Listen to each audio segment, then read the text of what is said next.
रायगड जिल्ह्यातील पोलादपूर ते महाबळेश्वरला जोडणाऱ्या आंबेनळी घाटात सायंकाळी 7च्या सुमारास मुसळधार पावसामुळे मोठ्या प्रमाणात दरड कोसळल्याने या मार्गावरील वाहतूक पूर्णपणे विस्कळीत झाली आहे। दरड कोसळल्यामुळे घाटात अनेक लहान मोठी वाहने अडकून पडली असून मुसळधार पाऊस आणि काळोखामुळे वाहन चालक व प्रवाशांना मोठ्या अडचणींचा सामना करावा लागतोय।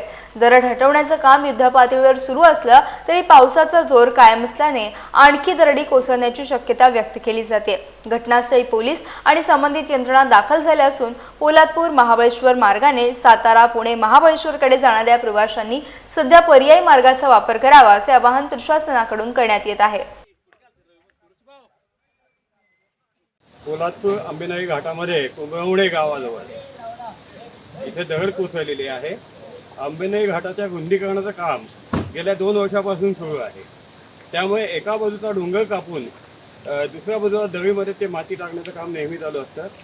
या पावसामध्ये जी भुसभुशीत माती आहे आणि त्याच्यासोबत असलेले लूज बोल्डर्स आहेत, हे आत्ता ह्या आंबेनळी घाटामध्ये कुंभवणे गावाजवळ कोसळलेले आहेत। आम्ही इथे स्पॉटवर आलो तेव्हा पोलादपूर पोलीस इथे जातीने उपस्थित आहेत।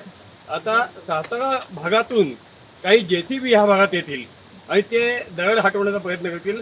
या दरम्यान या आंबेनळी घाटामध्ये पोलादपूर बाजूकडून जवळजवळ आपल्याला 1 किलोमीटर अंतरापर्यंत ट्रॅफिक जाम झालेलं दिसून येत आहे। तर पोलादपूरच्या या कुंभवणीच्या त्या बाजूला सुद्धा 1 किलोमीटर ट्रॅफिक जाम झालेलं दिसून येत आहे। आता ह्या सगळ्यातून मार्ग काढून JCB पोकलनसारखी यंत्रणा येऊन हा जो काही मलबा कोसळलेला आहे हा दरीमध्ये टाकण्याचं काम रातोरात केलं जाईल अशी अपेक्षा आहे। या दरम्यान वाहतूक कोंडी कायम राहणार आहे, पण या घाटातून प्रवास करणाऱ्यांनी सध्या आपल्या गाड्या या अन्य मार्गाने सातारा जिल्ह्याकडे वळवाव्यात।